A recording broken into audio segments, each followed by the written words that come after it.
Hello and welcome, everyone. I am Shatar Safira Collier, co-founder at Super Live Producers. We are here right in the midst of our 12-week Super Live Producers training and certification program. Today we have a very special lesson for you with our lead instructor, Troy Nalls, who is joining us here in the virtual studio live from Texas. But first, I'd like to introduce the Super Live Producers founder, Maxie Collier.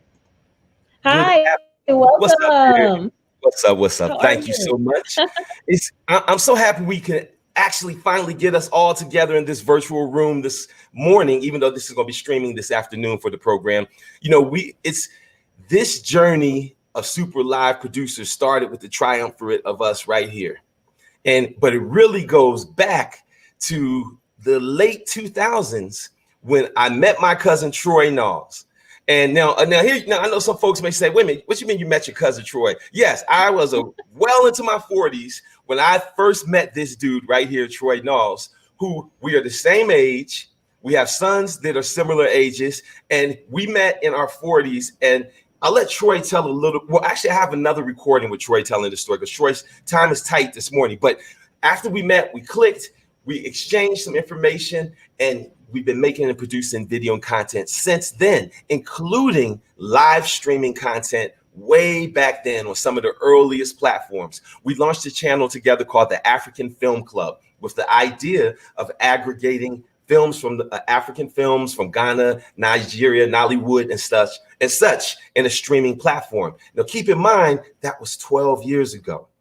So now, all these years later, Troy is out here having produced tens of thousands of hours of content in a variety of formats, a variety of productions. So he's here with us today, and he's going to spit some game on some of the technology that he's using on a regular basis. What up, Troy? How you doing, man? Hey, man, it's good to see you, family, friends. I'm just happy to be here, man. We produced one of our first shows together in this theater, the Carver Theater in Austin, Texas. We did a Raisin in the Sun. I want to say maybe 2010. And when Shatar reached out to me about doing this morning, I knew I was on a live set, and I know my production process, but I couldn't pass it up. And what better place to be producing content like this on a live set? Now, you see, I have a mask. The protocol within this studio is we all have to maintain masks. So if you see anyone get close to me, I'll have my mask on because I have a whole crew behind me. And so, yeah, man, I'm just excited to be here and excited to talk about something that you and Shatar really had the vision for. And yes, I kind of got it, but now, man, it is incredible, the opportunities that are real world, that are working. So this is not 3 years from now. This is not a dream. This is real. Like today, that's what I'm doing here today, what we're talking about. That's right. Yes. All right. So bet, Troy, then let's just go ahead and dive into it. As we talk about the technology, there's still certain folks who are not even really connected to the internet or having challenges connected to the internet. Tell us a little bit about your basic operations PC, your connectivity. And what we want to do, we want to talk about the difference between low power computers, which may be used for administration, communication, organizing, planning, and then our production PCs, which we use for live streaming, video editing, and things like that. So there are different modes of production, and one that I was trained in by Maxie Collier and my OG Cliff McBean was guerrilla filmmaking. Shout out to Anthony Artist too. And so I'm a very mobile filmmaker. So I get on planes with my setup. And so I try to make my setup small and effective yet powerful. So the center of my operations is a MacBook Pro, right? And, most people think that that's maybe too expensive, but it's just a machine I prefer. Now, I also use for administration, I might use my cell phone, I might use an iPad or a Chromebook. But one thing I learned from Maxie a long time ago is to be platform agnostic, right? It's not to be loyal to one thing or other. Even though most of everything I do is Apple-based, because I just love the ecosystem of being able to copy something on my phone and paste it on my computer, or to airdrop a video to someone who's not on an Android, or even email, iMessage is what it called, through a text, and still have that video maintain the integrity, because it cuts down on the transfer times that we have if we have to upload it to Dropbox and send it over. So for me, everything has to fit on the carry-on, and that carry-on is right here. I might pick it up when I put this water down. and it's full of everything that I may or may not need. Another thing I do, and I'm not jumping ahead, hopefully, No, is take your time. if it's big, I'll rent it on the other side. Mm-hmm. And so ownership is what a lot of people are thinking about when it comes to these devices. But these devices become obsolete, or can become obsolete so fast that owning an $8,000 piece of equipment, a camera such, may not be the move 2 or 3 years from now. So Now, it may be better to rent that. you know, you're sounding like me 10, 12 years ago, right?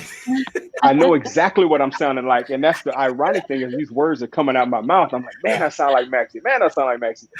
And at the time, I wasn't mature enough, or I had a different energy. Let's say that. So when I first met Maxie,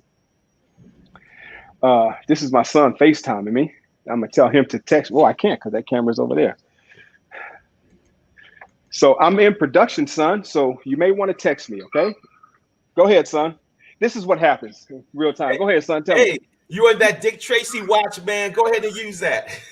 Hey, son, I am in Austin. I'm producing a live with cousin Maxie and cousin Shatar right now. So if you need anything, text me. If you just call to say I love you too, son. I called to see if you were coming home and what time Kai is gonna land. I'll send that information to your mom, and I'll be home tonight. And Kai is I already arranged it with your mom. Got to go. Stay Love up, you. King James. Maxie said, stay up. Go. Hi. Look, at the end of the day, I'm going to get back to what Maxie said, but at the end of the day, this is why I do it. My son's 22 now. He's not a baby. But this kind of a career field allows me to come in and out and to be with my family a lot, right? And so what I was saying was, when I first got into the game, Maxie told me to, some of the best advice he told me that I didn't take, which was what I recommend now, which is step into this game with a low-end camera. Let's say $300 or $400. Learn everything about that camera. Learn everything you can about that camera. Bump up against the limits. And then you'll get good. So then when you go to the $600 or the $1,000 level, you can expand again. But if you buy an $8,000 camera out the gate and you're new, you're not going to have the understanding to know everything about that camera. And so you're just going to leave it on auto, and that's going to stunt your growth.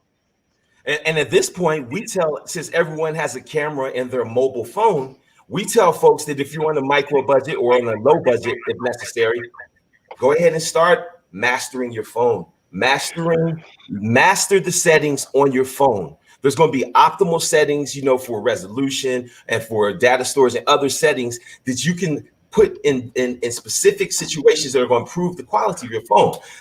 Get accessories such as this little device. I carry this around everywhere I go. It's in my pocket all the time. But this one little device allows me to slip on my phone, and now I can put this phone down and stream or record or anything. Very easy. Yeah. Yeah. So, it's funny you should say that, because lately I have gone to small form cameras, mostly like today's production. We're using all black magic cameras with great lenses and ATM mini. And so that's my production set right now. I have a full crew, right? But 80% of the time I'm by myself. It's just me. And I can get a similar output with an iPhone 11, just as what I carry. If it was an iPhone 10, if it was an iPhone 8. And a lot of small form cameras that I'll show you. So I have, this is a GoPro type camera. It's called a DJI Action. And the thing I like it over the GoPro is it has a front camera. So if I'm in selfie mode. How much is that camera, Troy? That camera is $299, so it's $300. Now, one of my favorite cameras, and there's certain cameras that come out that change the game. And for me, the Osmo Pocket is the one that changed the game for me. This is a 4K camera. It's a gimbal that has a stabilizer on it. It has a screen on it. Wow. And you can also look at connected to your iPhone or your Android as an external monitor. But this is a camera that allows a big guy like me get into small spaces. I can control it remotely. I can pan. And in the new one, the Osmo Pocket 2 just came out last week, you could do a 4x zoom. And so just imagine in some of the work that I do, and I know we didn't talk about that, but I work with bands. I've toured with different bands, like the band with Justin Timberlake or Janet Jackson. And I can't be on the stage shooting, but I can put this camera on the stage and control the footage I get remotely. And so And for me, Troy's a great example of someone who took his previous experience as a DJ and applied a lot of those skills of hardware and technology and processes that he learned and transitioned those skills over to video production. And you can see the advantages when he's editing, you know, in the rhythm and in the pacing and other things like that. You know, so if you've got musical background, if you've got certain other competencies, we have the ability to then use those with these new tools. You know, and so Troy, did you know that there's a webcam shortage right now? Since the pandemic started, you know, once upon a time, this little camera right here, this little Logitech camera C920 was the main go-to camera for YouTubers. It was, and it continues to be. It's only $80, $90. This is like an 8 or 9-year-old camera, you know. But once the pandemic started, people started selling this $60, $80 camera for $160. And now there's more of a shortage. So what that's forcing some people to do is to go back and dig up those old iPhones, those old Androids, you know, and there's attachments that we can use that will, there's an attachment that will drop over your computer monitor and let you slip that phone right up in there, and it will replace your built-in webcam, give you better quality, but it's still the same point of view as your webcam. You know, so again, it's the idea that whether it's a low-cost webcam, whether it's an old iPhone, you know, look within what hardware and technology did you already have, and then begin to figure out how to master those capabilities. Then invest in higher end cameras, even the small format cameras. You know, cool. And Troy, I want to make sure that people are.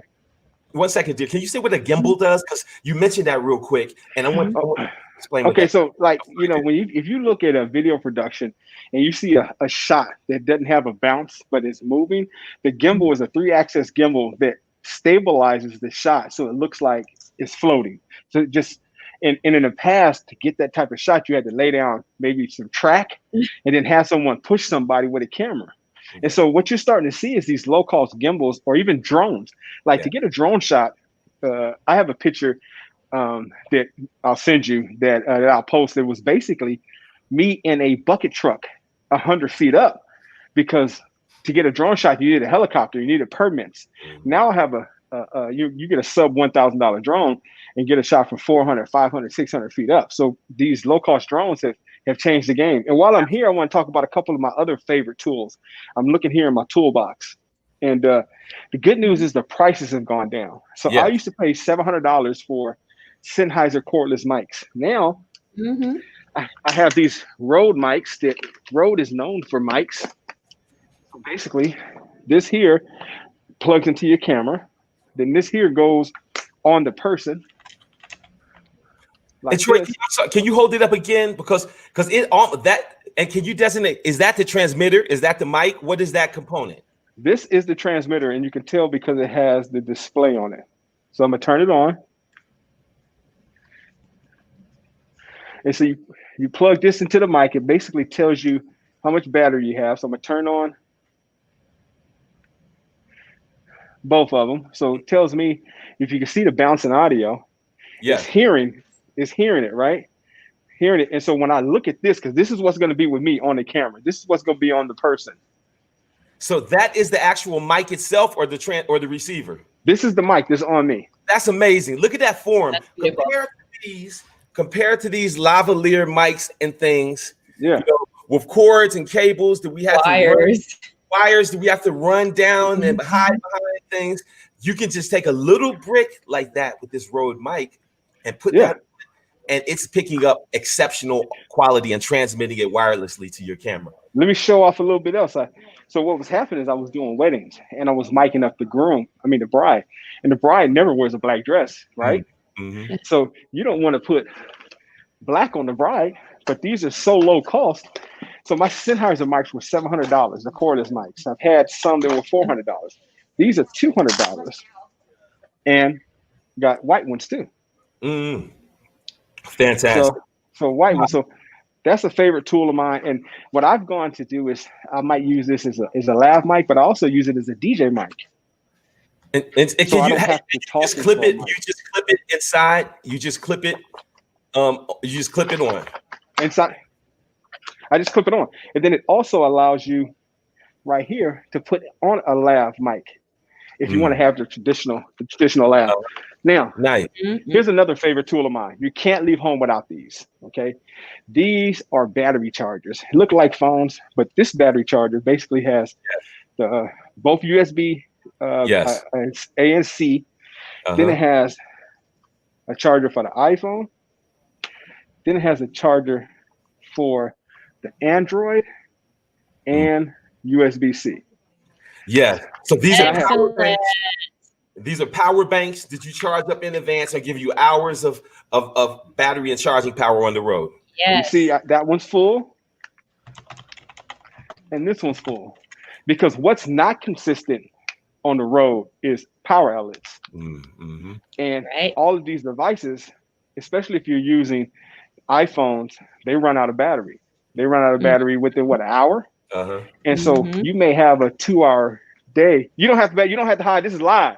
I just had a young lady. Come back here. What's your name? Come back here.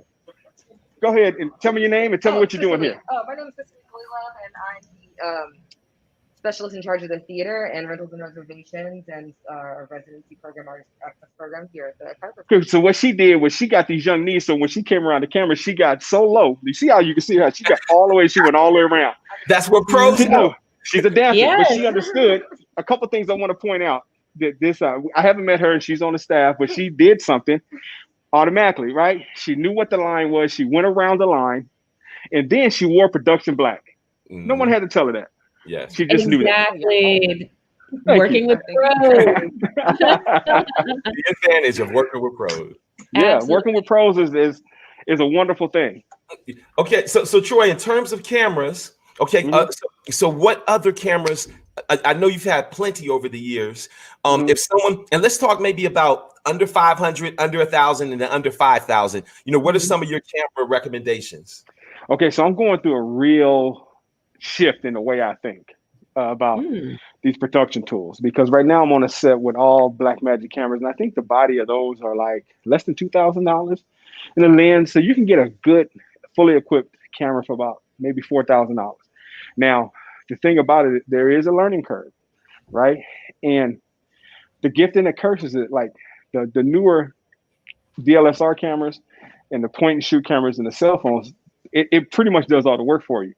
But the higher you go up in the camera, the more specialized you have to understand and be able to work the maneuver and function on those cameras. So depending on your skill level, you may want to get a camera that you're committed to learning. So I started off with as a Canon guy, right? But now I've switched to Sony mirrorless, and you can get this is an A6500 Canon, and Sony, and it has I just put a protective case around it, but it's a very small camera, small form, beautiful picture, large sensor, and that's very important. And good color, and I think the body on this camera is like $800. Okay, $800, and you can get glass all the way from this might be $100 lens, the 50 millimeter. You can spend $10,000 on glass on a lens, but you can also rent that $10,000 lens for probably $150 for the weekend. So you see what I'm saying? What stock lens? What stock lens do you recommend?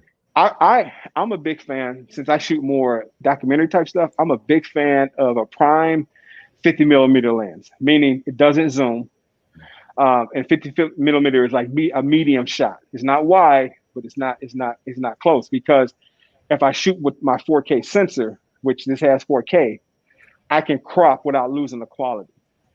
And let's classify these cameras. You know, let's say there's the low end streaming cameras, you know, such as the one we held up, you know, this one here. So this is a teacher from home, a fitness instructor, or someone who needs to get online quick. You know, they may or may not have a built-in webcam, or if they may need to get a better quality webcam that also has better quality audio. You know, so then once you experience that, then you may say, okay, cool. I want to go ahead and connect my iPhone either using Wi-Fi or USB.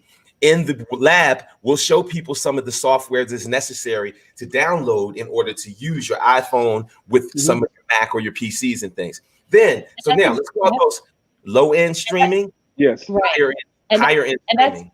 And that's exactly what I was about to say, Maxie. You made a really great point that when people have their iPhones and they have that accessory, they can clip their iPhone onto their computer or whatever the thing is, so they can have that clear picture, even if they're doing a live stream. They've got that backup video as well.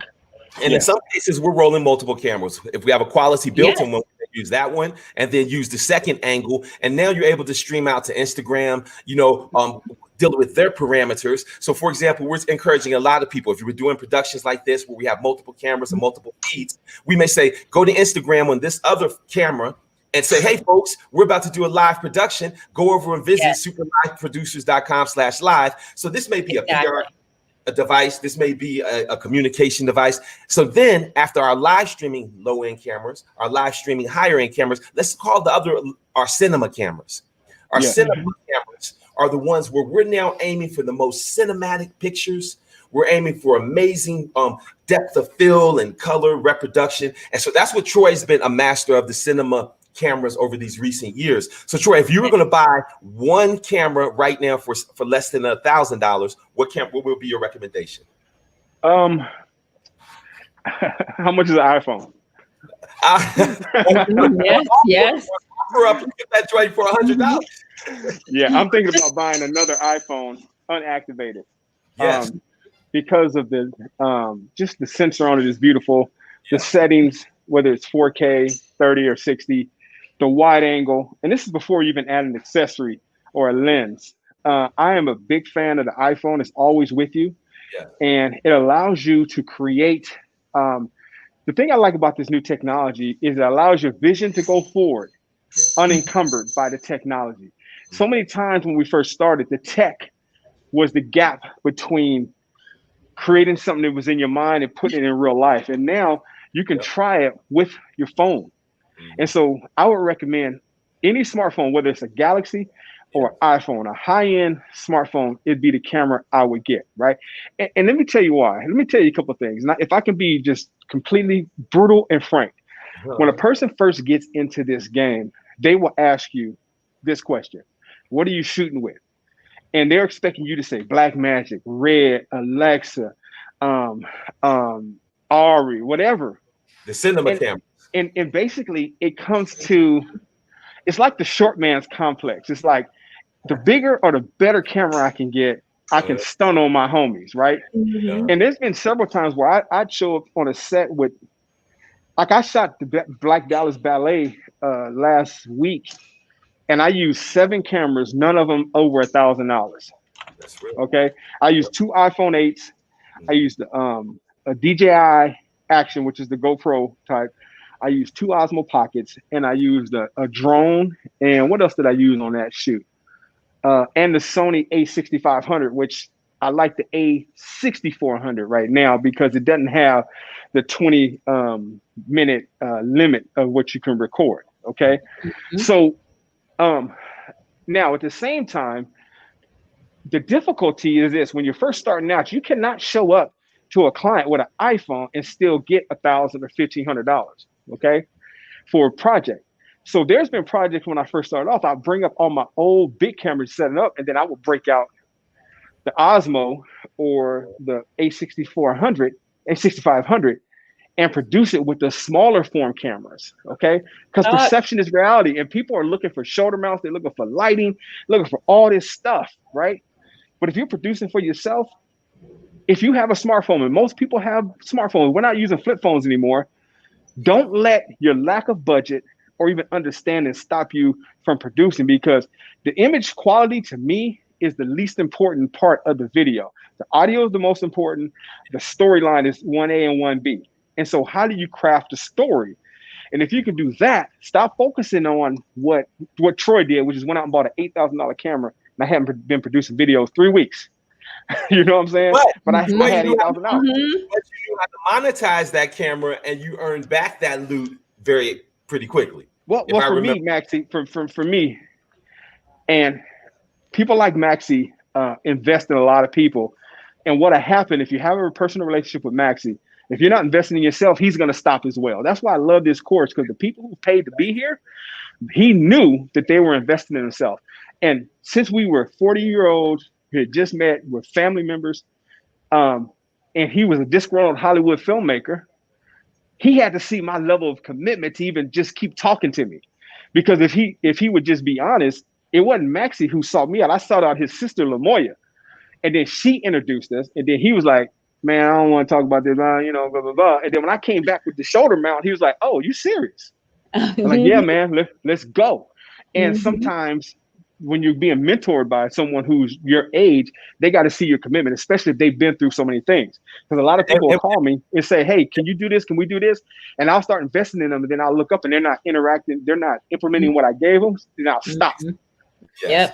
Yep. So when there's so many, when our inboxes are so full with so many questions, when any post on social media, you know, we could spend all day long answering questions and emails. We have to filter out who is most committed. I mean, look, Troy, look at how many people you've mentored since me and Cliff, those first 2 productions we worked on with you. Absolutely. You know, and speaking of questions, we actually have 3 questions here in the chat already. And Troy, they've got so many questions for you. One of them, and I know that we'll be wrapping. No, I can answer 2 of them. I see them. Cool. One, what's the learning curve operating the drone? The learning curve of operating the drone for me was my second crash. Okay. And so if you're going to get a drone, take it to a wide open park, a wide open field where no trees and no buildings around, and you know, start playing it. And if you're young and you play video games, you'll understand the joystick thing. So I crashed my drone twice. Because that's what people advocate. Go play the game. Go play the drone games first. Play the game. Simulation, definitely. I crashed my drone twice in the first month I have it, and then I went 3 years without a crash. So that's the learning curve. On F1 to 2.8, I'm not that technical, but I will tell you the difference between 24p and 30p. 24p is more cinematic. It's more for like movie type look, and 30 frames I think looks better for me for the kind of production I do, which is more documentary style, which is stuff for YouTube. And let me say something about YouTube, or I'm gonna say YouTube as like I say Q-tip for ear swab, right? Or Kool-Aid for flavored sugar water. You have to think of what you're producing for. And so people who get caught up on having a red, their workflow is so long because they're producing for something that you drive in to see or on a big screen. I'm producing most of the content that you're going to produce, that I'm going to produce, is going to be consumed in the hand on an iPad or iPhone, and at the most, a 15-inch laptop. They're not making 20-inch laptops anymore, okay? And so when you go out here and you get the biggest and the most camera you can spend, a lot of that is like when a 50-year-old man goes out and buys a Corvette, right? That's some type of insecurity, or I want you to look at me like I'm this guy, right? And I'm telling you, if you're just now starting out, don't buy into that. Now, Maxie said something a little bit earlier that I want to address because I had a background as a DJ in the music industry. If your background is in education, guess what? They need you, right? If your background is in the hospital, they need you. If your background is you're a club promoter, everyone needs this content. So no matter what you do for a living, no matter what your passion is, you know, I first started off filming my son's football games and selling them to parents for 20 bucks. You know what I'm saying? And so don't think of yourself as just a video producer. You're a content creator, and the world is driven by content right now. We are consuming content left and right. And, you know, there are people who like, I don't do weddings. There are people who do weddings and they make a full-time living. You know what I'm saying? There's people who do product reviews, unboxings. There's an unlimited amount of content that is needed, and you can be in position to take advantage of all of that just based on having these skills. Yes. So switching the mindset from a consumer with your phone, even, you know, do you only have apps on here for consuming video, or do you also have apps on here for making video, you know, for distributing video? It's a mindset shift on some of the tools we already have. And Troy, I know your time is tight. Can we I'm looking at my toolbox to see what else I got. Oh, okay, cool. I was about to ask. Camera accessories. You know, can we talk a little bit about tripods, monopods, and you talked about? It's funny you should just say that. So, tripods used to be very expensive. This is just a little stand that I bought on Amazon for $6. It works for my podcast mics, and then I could put a clip on here and put my phone on there as well. I buy these all the time. This is just a mini tabletop tripod My favorite brand is Manfrotto. But you don't have to do that. You don't have to get Manfrotto. What else is in the tool bag? This And small. Hey, nowadays, look, Troy, they come with whole little kits like this. yeah, that's how they So, get you, right? Because you can go and piece that out by yourself and get it for $3 or $4. Got to you know, have power this strip. has the stand, and this has holding up to 3 cameras and the ring light. You know, so Oh, when beautiful. when I bought it, the guy said, "Well, why do you need 3 cameras?" I said, "Well, we may be live streaming from our primary camera in the middle, then our Instagram camera may be on the left, and our TikTok camera or whatever platform may be on the right. You know, and then it's all collapsible and expandable. So this will stand behind my computer monitor and can allow me to easily add those other lights and cameras, one little click up and down thing. It was only $40. I like that. Look, you got to have a power strip. Absolutely. You never have enough power. And in the last few minutes I have, I'm going to show you my suitcase, okay? I'm going to show you my case. This is my production case. Ah. Oh, it was holding the door. Multi-use. Multi-use. So Troy travels all over the country, all year long doing multimedia productions, and he's got a workflow that it involves everything from Southwest Airline to a specific camera case to a specific way of packaging it. Just real quick, can you talk about that, Troy? So I'll tell you this. I don't care where you live in the United States. Only fly Southwest. Okay, and let me tell you why. And a couple of airlines are doing this during the pandemic, but when you buy a flight on Southwest, if you don't take that flight, as long as you reschedule it or cancel it with 10 minutes before it takes off, you get to keep all that money. There's no penalty. There's no fine. Oh, good. Look at Working professionals, man. Yes. Working professionals. You ain't got to say nothing. They just make it do. Yeah. Make it happen. Thank you, Dancer. I'm gonna call you Dancer because I forgot your name. Cicely. Yeah, Okay. Cicely's a dancer, and she does all this stuff, and she's great. She just helped me, right? And so I fly Southwest. So this is what I do now. We're going into the business development. What I'm talking about is, so I will look out and I'll forecast. So I bought a ticket in March to, let's say Atlanta. So what I will start doing is reaching out to my Atlanta network and saying, hey, I'm coming on these dates. Is there anything happening out there? Or I'll try to sell pieces of projects or whatever, or get on a project. And if something materializes, I go. If it doesn't, I take those funds and move them to the next flight. And, I'll look up and I'll have, several $100s in credit, several thousand points. So when it's time to fly somewhere, I can just, and I live in Dallas, which is Southwest headquarters. I'm 15 minutes from the airport. Mm-hmm. So it's putting yourself where you want to be. Like in my email signature, I say I live in Dallas, or I say Dallas and LA because I want to do work in LA. And so people see my email, they say, oh, you're in LA. I'm like, yeah, I could be there. I'm there every couple of weeks, whenever. And so what I'm saying is you have to project where you want to be and start telling people, hey, look, I'm gonna be in your city.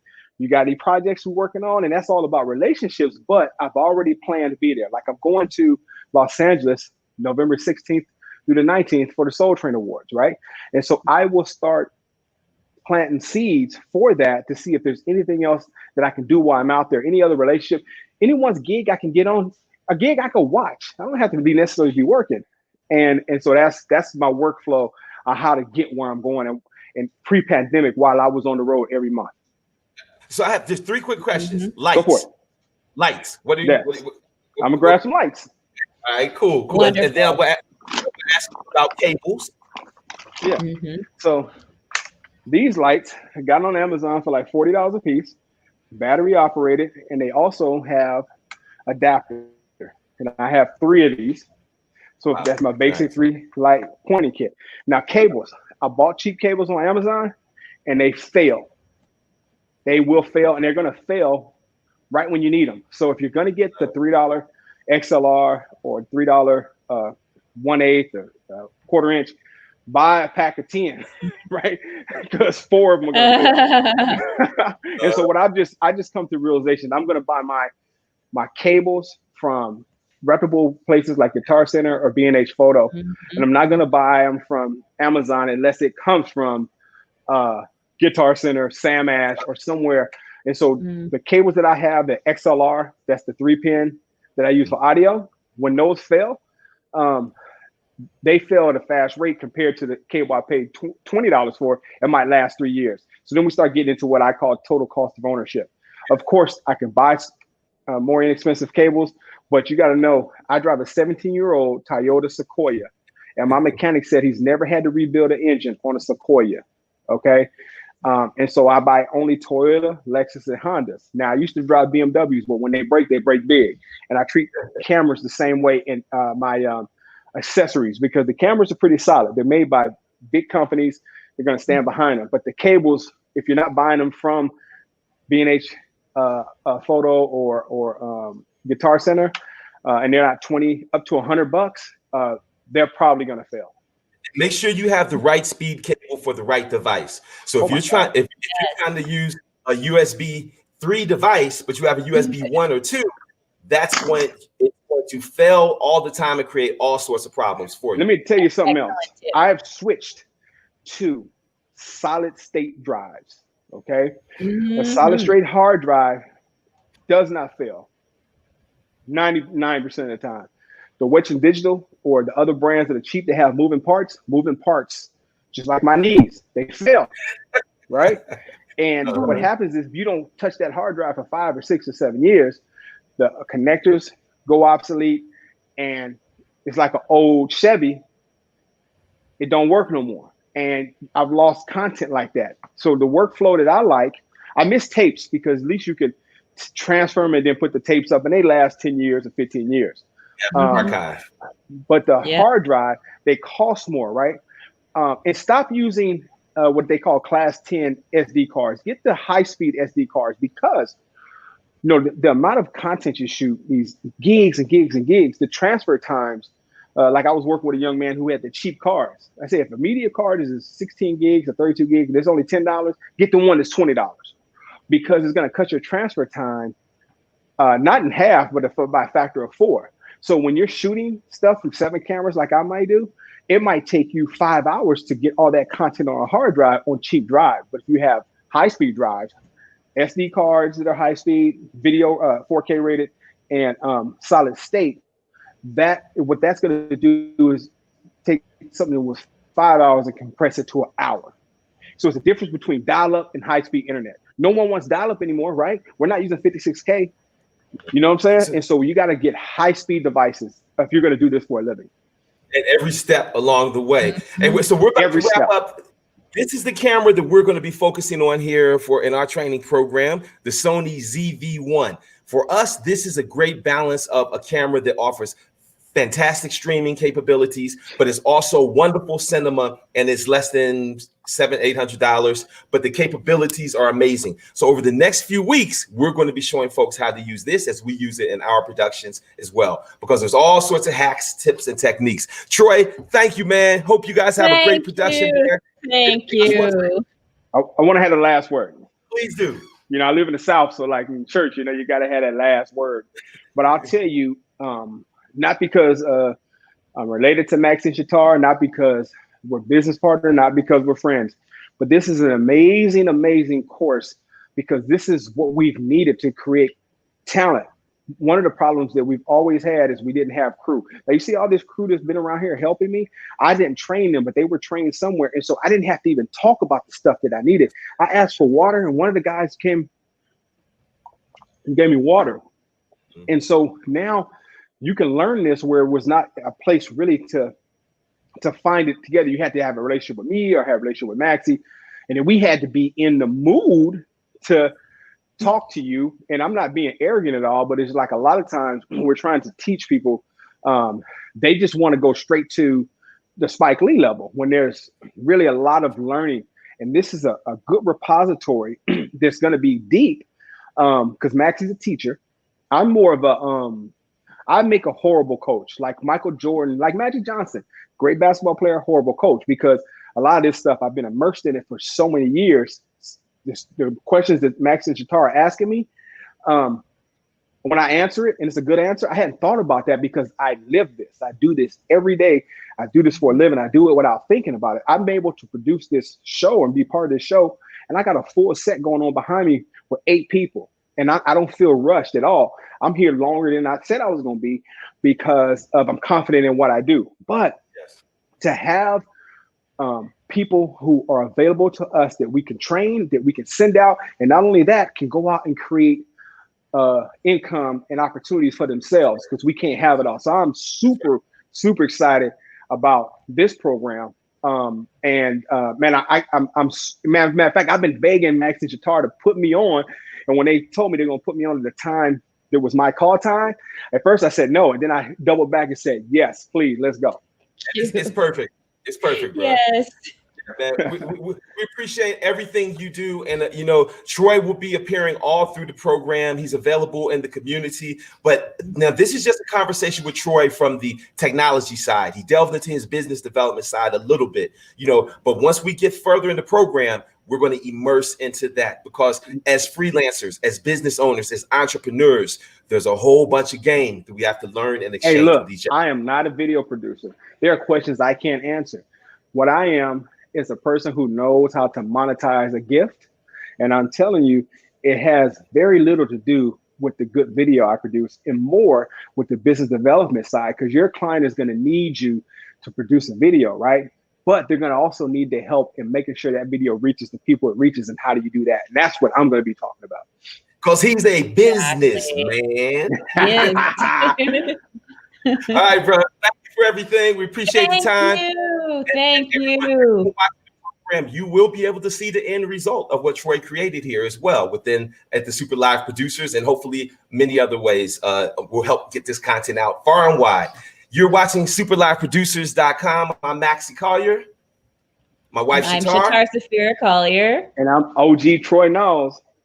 That's right. We'll see y'all next time.